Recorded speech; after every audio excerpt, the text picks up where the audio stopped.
Poštovani gledaoci, pratite emisiju radio televizije Puls. Moje ime je Dragana Zafirović, a ovo su najvažnije vesti. Još jedan dan sa barikadama na severu Kosova. Prekinut saobraćaj na prelazima Jarinje i Brnjak.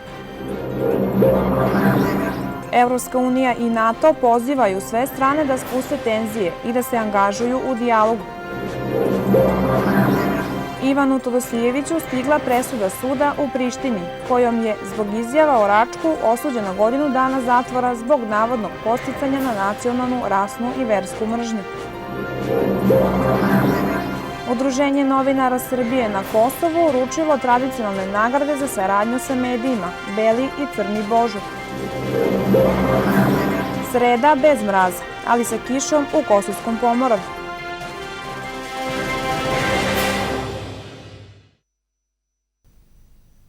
Na severu Kosova i danas barikade. Srbi protestuju zbog hapšenja bivšeg kosovskog policajca Dejana Pantića, a saobraćajnice je blokirala i kosovska policija. Administrativni prelaz Brnjak i Jarinje su zatvoreni za saobraćaj motornih vozila, ali i za ljude. Sa lica mesta izveštava Jelena Marković. Na izmaku je četvrti dan protesta na barikadama i blokade severa Kosova. Današnji dan protekao je mirno, međutim situacija je napeta kao i prethodnih dana. Administrativni prelazi Jarinje i Brnjak i dalje su zatvoreni. Srbi na severu Kosova na ovaj vid protesta odlučili su se zbog hapšenja bivšeg policajca Dejana Pantića u petak na Jarinju. Zahtevaju njegovo puštanje na slobodu, ali i oslobađanje Miljana Adžića uhapšenog dana ranije, kao i povlačenje specijalnih jedinica kosovske policije sa severa. Međutim, sud u Prištini juče je Dejanu Pantiću odredio pritvor do 30 dana, a njegov advokat na ovu odluku najavio je žalbu. Kako sada stvari stoje, ne vidi se prostor za približavanje potpuno udaljenih pozicija Srba na barikadama i vlasti u Prištini. Da napomenemo da škole na severu Kosova i Metohije juče nisu radile kao ni danas zbog bezbednosne situacije, a kako je najavljeno, tako će biti do daljnjeg. Sa druge strane, predavanja, ali i sve prateće aktivnosti na Prištinskom univerzitetu u Kosovskoj Mitrovici odvijaju se prema planu i programu. Tokom prošle noći ovde kod barikade u Rudaru gde se građani okupljaju postavljeni su i novi šatori. Uprkos hladnom vremenu Srbi ne odustaju, odlučni u nameri da brane svoje porodice i svoju imovinu, a pred njima je još jedna noć bez sna.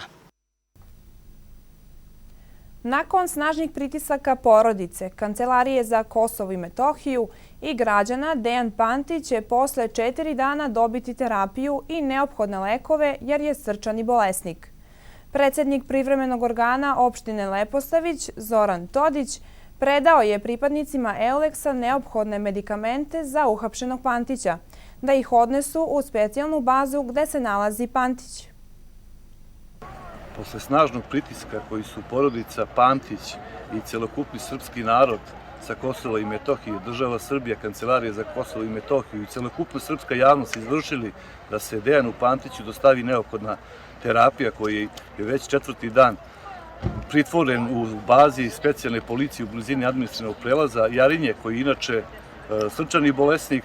Danas smo mi, predstavnici srpskog naroda, uspeli da obezbedimo neophodne lekove i da predamo pripadnicima Euleksa koji će dostaviti Dejanu Pantiću lekove koji su mu propisani za njegovo lečenje.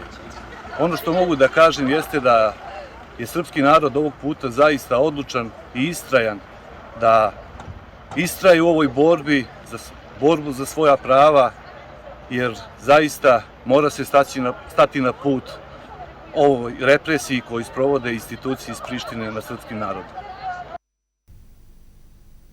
Ekipa televizije Most posetila je porodicu uhapšenog Dejana Pantića, koja danima prolazi kroz pravu agoniju. Vest o meri pritvora od 30 dana Dejanu Pantiću porodica je primila sa nevericom i velikom zabrinutošću. Ni posle više dana oni nemaju zvaničnu informaciju gde se on nalazi i kakvo je njegovo zdravstveno stanje.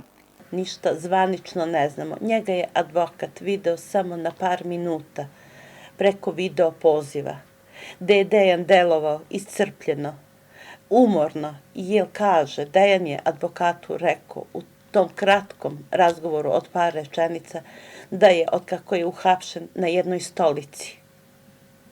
Zdrav čovek bi bio iscrpljen. Spavanje na stolici ili sedenje na stolici 60 sati, verujte, za džina nije lako, a kamoli za Dejana, koji je srčani bolesnik, koji je pre par meseci imao intervenciju na srcu, gde mu je ugrađen stent. Ne znamo ništa i dalje. Kao porodica nismo dobili nikakav poziv ni od njega, niti od nekog iz kosovske policije. On je dobio... Iz tužilaštva. Niko nas nije kontaktirao. Sve idu preko naših ljudi ovde, preko Kancelarije za Kosovo i Metohiju. Sve je to nešto poluzvanično, znači mučenje i sama nepravda je još ovo mučenje na taj način koji se vodi, taj njegov ceo postupak je kao da je otet, kao da je taoc negde. Eto, ne znamo ništa, molimo, kumimo, nemoćni smo jako što tiče toga.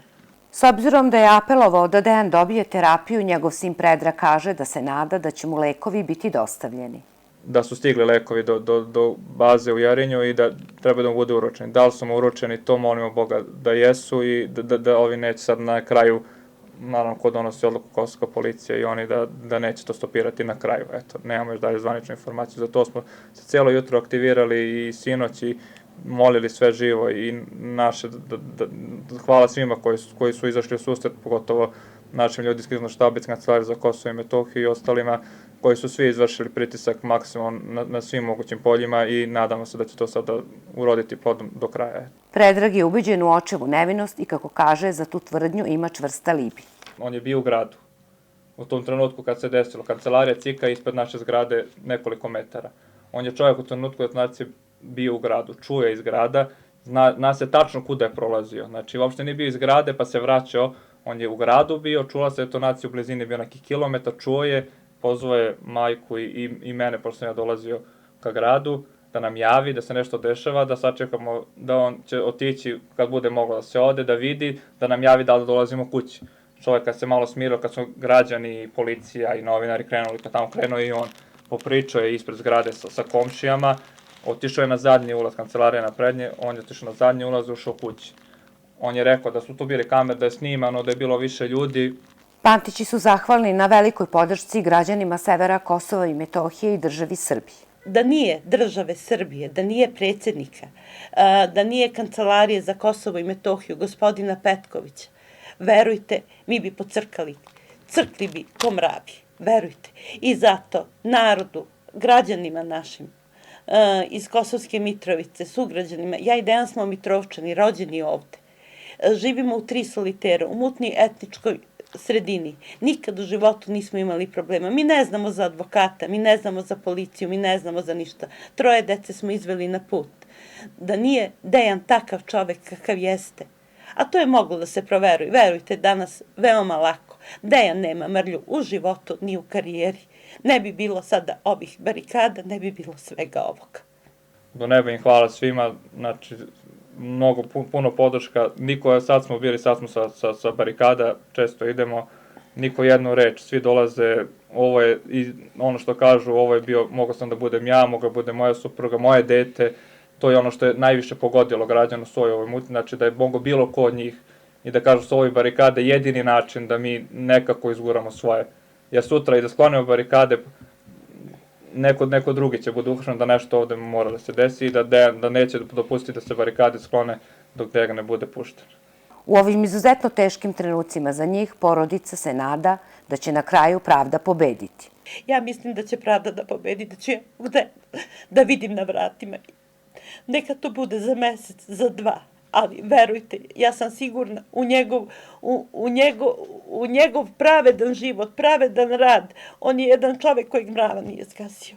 Porodica Pantić se nada pravednom ishodu ovog nemilog slučaja, jer kako kažu, danas je to bio Dejan, domaćin njihove porodice, a sutra to može biti bilo čiji otac ili bilo koji Srbin sa ovih prostora. Misija KFOR-a saopštila je da je jedini put ka miru da Beograd i Priština reše svoje pitanja kroz dijalog i da dođu do rešenja koje poštuje prava svih zajednica. KFOR je na svom Twitter nalogu istakao da je važno izbeći bilo kakvu ponovnu eskalaciju. KFOR ostaje izuzetno oprezan i potpuno sposoban da ispuni svoj mandat koji je dobio od Ujedinjenih nacija, dodaje se. Premijerka Srbije Ana Brnabić pozvala je danas Evropsku uniju da pomogne da Dejan Pantić bude pušten iz pritvora, navodeći da je zgrožena zbog onoga što mu se dešava. Ona je rekla da ne može da pozove Srbe da sklone barikade sa severa Kosova ako naoružani specijalci upadaju u vrtiće njihove dece. Kako ja da kažem Srbima na barikadama iz udobnosti Beograda da budu strpljivi i tolerantni, zapitala se premijerka Srbije. Ja sam zgrožena i zgranuta kako se Priština odnosi prema Dejanu Pantiću, ali to je samo jedan u nizu primjera kako se odnose prema Srbima na Kosovu i Metohiji. I mi to više ne možemo ni da pohvatamo šta se sve dešava Srbima na Kosovu i Metohiji. Dakle, imali smo takva hapšenja od 1. decembra najmanje 3. Dejan Pantić je samo poslednji, možda najbrutalniji u nizu, ali imali smo čoveka, žao mi što sada ne mogu da mu se setim imena, penzionera, raseljenog lica, čoveka koji ima 63 godine, koji živi u okolini Beograda, koji je sam otišao u policiju na Kosovu da bi prijavio uzurpaciju svoje privatne imovine u opštini Istok. I kada je otišao u policiju, oni su ga uhapsili. Niste imali nikakvu reakciju, ni EULEX-a, ni Evropske unije, nikoga. Čovjek je otišao u policiju da prijavi uzurpaciju svoje lične imovine u opštini Istok, uhapsili su ga. I to je to. I to vam je vladavina prava. Dejan Pantić je ozbiljno bolestan čovjek. Određen mu je pritvor od 30 dana bez ikakvih dokaza, bez ičega. I opet ne čujem sve te ljude koji svaki dan pozivaju na vladavinu prava, a zašto se sad ne oglase? To je klasično zastrašivanje Srba na Kosovu i Metohiji sa jedinom željom da ih sve isteraju sa Kosova i Metohije. I to je to. Tako da ja mislim da je to zapanjujuće, zastrašujuće. Ja sam zaprepašćena da niko ne reaguje. I molim, pre svega, Evropsku uniju da reaguje. Funkcioneru Srpske liste i predsjedniku privremenog organa opštine Zvečan Ivanu Todosijeviću stigla je pisana i prevedena presuda Osnovnog suda u Prištini, kojom je u oktobru zbog izjava o Račku osuđen na godinu dana zatvora zbog navodnog podsticanja na nacionalnu, rasnu i versku mržnju. Todosijevićev advokat Nebojša Vlajić rekao je za Tanju da će izjaviti žalbu apelacionom sudu u roku od 15 dana, što je i zakonski rok. Presuda od 19. oktobra doneta je u ponovljenom procesu protiv Todosijevića. U presudi se navodi da je Teodosijević kriv zato što je 24. marta 2019. godine u Zvečanu kao učesnik građanskog skupa protiv intervencije NATO u znak sećanja na žrtve bombardovanja naveo da je razlog za bombardovanje na našu zemlju takozvana humanitarna katastrofa, da je Račak izmišljen na Kosovu i Metohiji. Direktor Kancelarije za Kosovo i Metohiju Petar Petković je povodom uručivanja presude Ivanu Todosijeviću ocenio je da je to pažljivo sračunato i tempirano u Prištini sa ciljem da se izvrši dodatni pritisak na Srbe i da se zastraše i da im se stavi flaster preko usta, kako nigde ni na jednom mestu ne smiju da upozore na teror Prištine. Srbi ne nasedaju na provokacije Aljbina Kurtija i zato sada udara na Todosijevića, jer zna da je svaki Srbin na Kosovu i Metohiji solidaran sa njim, naveo je Petković u objavi na Facebooku. Naglašava da je u ovom slučaju prekršeno više odredaba Briselskog sporazuma, posebno tačka 10, u kojoj se kaže da sastav sudija sudskog veća za slučajeve koji dolaze iz srpskih sredina mora biti većinski srpski, dok su, ističe Petković, Todosijeviću prekršena sva ostala osnovna demokratska i građanska prava na slobodu govora i mišljenja. Savet Evropske unije danas je zatražio od Beograda i Prištine da se bez odlaganja angažuju u dijalogu i poštuju primene sve dosadašnje sporazume iz dijaloga i da se uzdrže od jednostranih i provokativnih radnji koje bi mogle da dovedu do tenzija i nasilja. Savet u zaključcima koji su usvojeni očekuje od obe strane da se bez odlaganja angažuju u dijalogu koji se vodi uz posredovanje Evropske unije u dobroj veri i duhu kompromisa kako bi se postigao sveobuhvatan pravno obavezujući sporazum o normalizaciji odnosa u skladu sa međunarodnim pravom i pravnim tekovinama Evropske unije. U delu zaključaka koji se odnosi na dijalog Beograda i Prištine, a koji je u istom tekstu usvojen i za Srbiju i za Kosovo, ovaj sporazum treba da se bavi svim otvorenim pitanjima i da doprinese regionalnoj stabilnosti, kao i da je to ključno kako bi Srbija i Kosovo mogli da napreduju na svojim evropskim putevima. Savet ponavlja snažno očekivanje da se svi prethodni sporazumi u potpunosti poštuju i sprovode bez odlaganja i da se strane konstruktivno angažuju na rešavanju svih svojih bilateralnih sporova. Takođe, pozivaju se obe strane da se uzdrže od jednostranih i provokativnih akcija koje bi mogle da dovedu do tenzije i nasilja, kao i od retorike koja ne vodi dijalogu i podsjeća obe strane na njihovu zajedničku odgovornost da obezbede mir i stabilnost. Pozdravlja se ukupan napredak Srbije postignut u dosadašnjim pristupnim pregovorima, kao i to što je za novu vladu Srbije integracija u Evropsku uniju strateški cilj. Evropska unija duboko žali zbog nazadovanja Srbije u usklađenosti sa zajedničkom evropskom spoljnom politikom, posebno u odnosu na sankcije protiv Rusije i Belorusije, kao i zbog spoljnopolitičkih aktivnosti koje su u suprotnosti sa zajedničkim pristupom Evropskoj uniji, navodi se u zaključcima o Srbiji i Zapadnom Balkanu koje je usvojio Savet ministara Evropske unije. Generalni sekretar NATO Jens Stoltenberg poručio je svim stranama da se uzdrže od eskalacijske retorike i akcija i da pomognu da se spuste tenzije. Naše snage su spremne, budne. NATO i Europska unija blisko sarađuju, rekao je Stoltenberg u intervjuu za TV Hrans 24. Predsjednik Srbije Aleksandar Vučić sastaće se sutra sa specijalnim predstavnikom Evropske unije za dijalog Beograda i Prištine i druga regionalna pitanja Zapadnog Balkana Miroslavom Lajčakom. Nakon tog sastanka planiran je i trilateralni susret predsjednika Vučića sa specijalnim predstavnikom Evropske unije Miroslavom Lajčakom i zamjenikom pomoćnika američkog državnog sekretara Gabrielom Escobarom, a posle sastanka medijima će biti prosleđeno saopštenje. Ministar spoljnih poslova Srbije Ivica Dačić razgovarao je sa specijalnom predstavnicom generalnog sekretara Ujedinjenih nacija i šeficom UNMIK-a Karolinom Zijade. A zaključak sagovornika je da je dijalog jedini način za konstruktivno rešavanje aktuelnog problema na Kosovu. Ministar je izjavio da su za Srbiju Ujedinjene nacije najsnažnija međunarodna organizacija u kontekstu očuvanja teritorijalnog integriteta i suvereniteta i dodao da su on lično i Srbija posvećeni nastavku saradnje sa UNMIK-om. Premijer Kosova Aljbin Kurti potvrdio je da će Kosovo ove sedmice podneti zahtev za članstvo u Evropskoj uniji. Pre nedelju dana na samitu u Tirani, Evropska unija je zajedničkom izjavom pozvala na ubrzani proces članstva.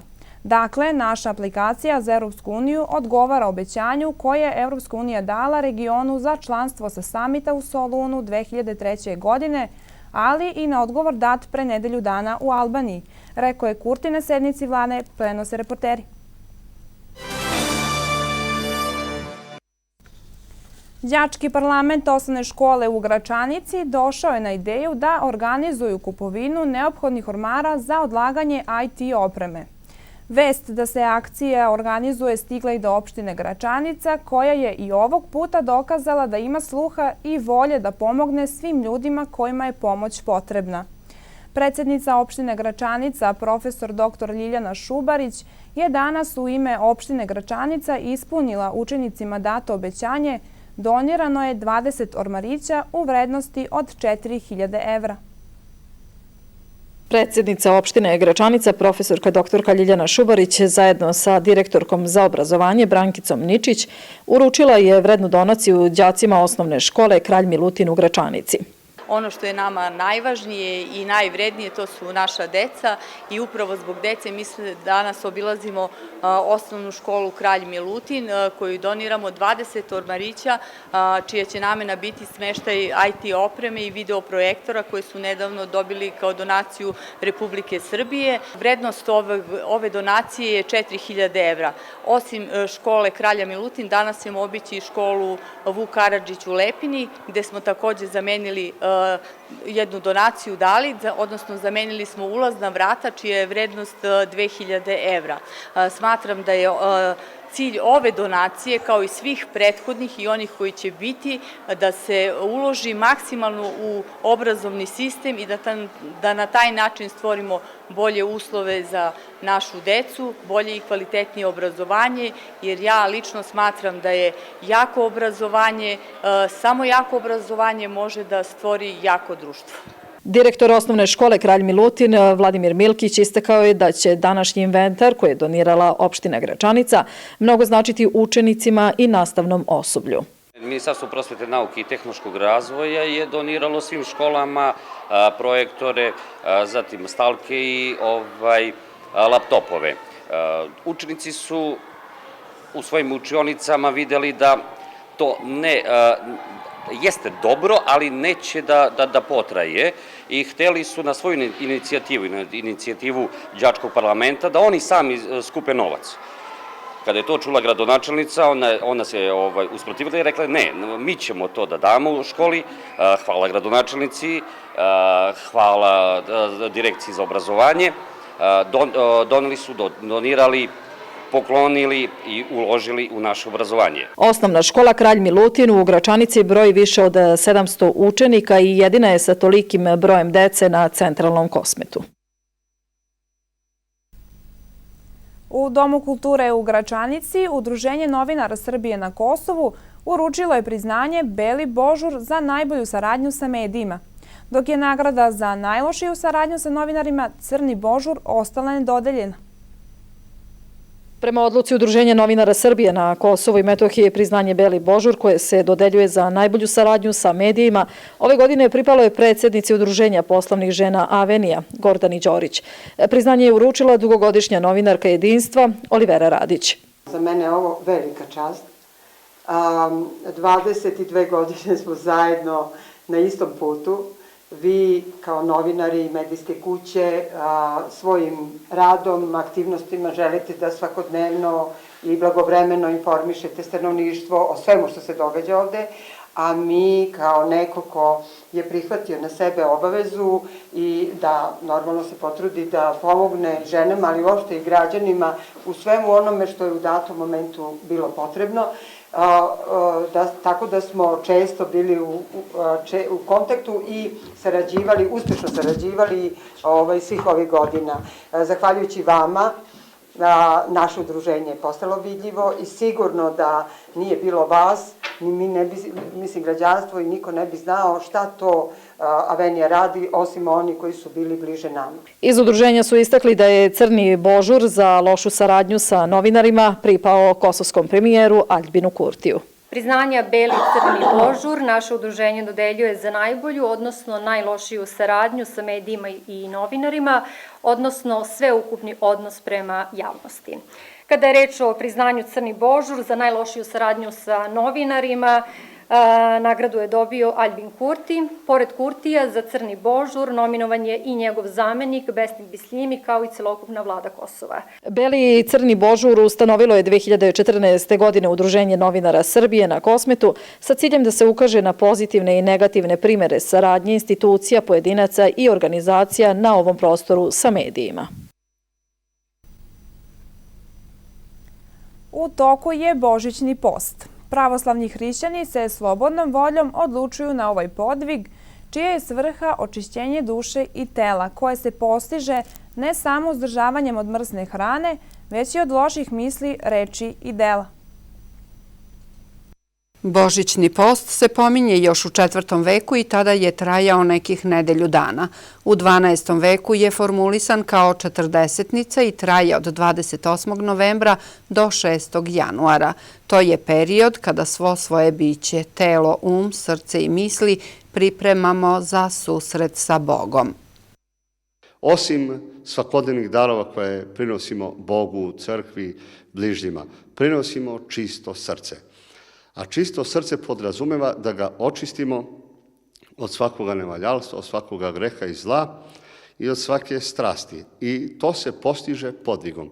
A početak svakoga podviga jeste post.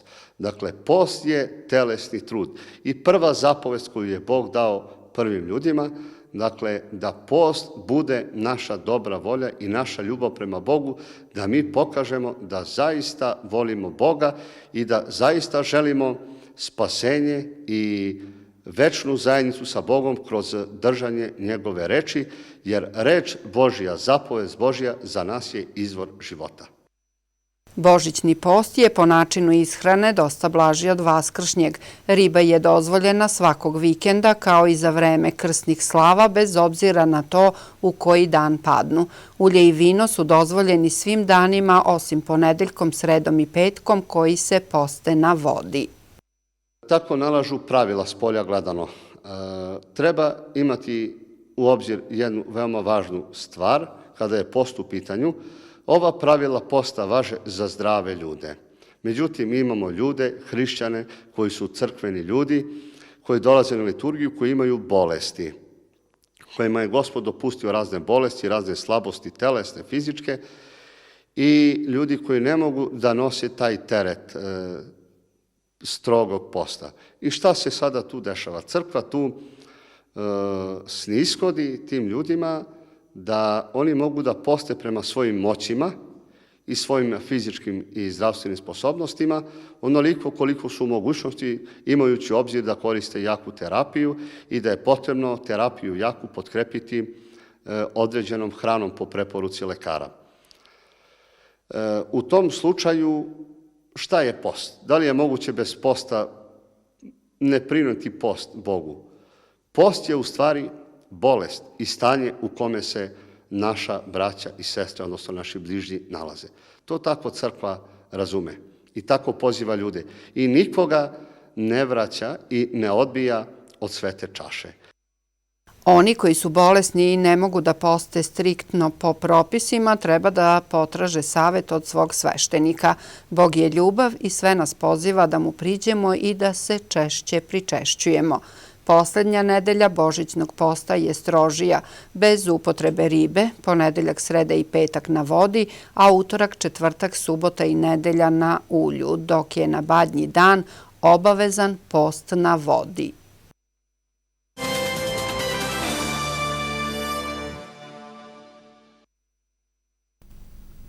U sredu u Kosovskom Pomoravlju padaće slaba kiša. Duvaće umeren dok jak vetar. Najniža temperatura oko 1, najviša dnevna 4 stepena. Slično vreme i u četvrtak.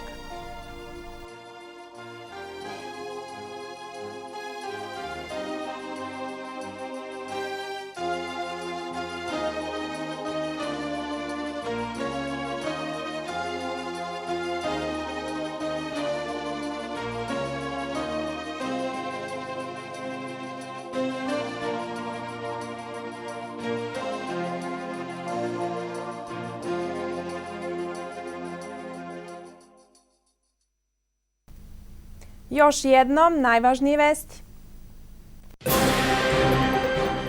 Još jedan dan sa barikadama na severu Kosova. Prekinut saobraćaj na prelazima Jarinje i Brnjak. Evropska unija i NATO pozivaju sve strane da spuste tenzije i da se angažuju u dijalogu. Ivanu Todosijeviću stigla presuda suda u Prištini, kojom je zbog izjava o Račku osuđena godinu dana zatvora zbog navodnog podsticanja na nacionalnu, rasnu i versku mržnju. Udruženje novinara Srbije na Kosovu uručilo tradicionalne nagrade za saradnju sa medijima Beli i Crni Božur. Sreda bez mraza, ali sa kišom u Kosovskom Pomoravlju.